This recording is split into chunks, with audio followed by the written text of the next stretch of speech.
গ্রামের রফিকের বিয়ে হয়েছে মাত্র 3 মাস।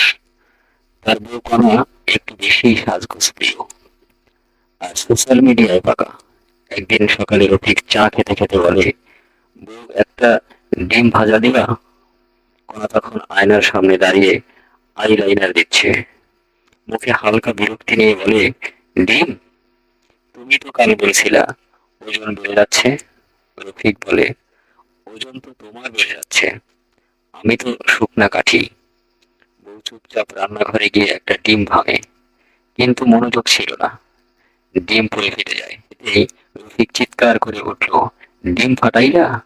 একটা প্রেমের কবর দিলা তুমি। বউ চিৎকার দিয়ে বলে, তুমি একটা ডিমের জন্য আমাকে দোষ দিচ্ছ? এই প্রেম এতই দুর্বল?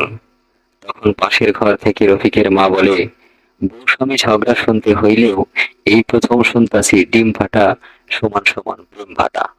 সারাদিন কেউ কারোর সাথে কথা বলেনি। রাতে কণা গিয়ে ফ্রিজ খুলে দেখলো রফিক 6টা ডিমের সাথে একটা ছোট্ট চিরকুট রেখে দিয়েছে।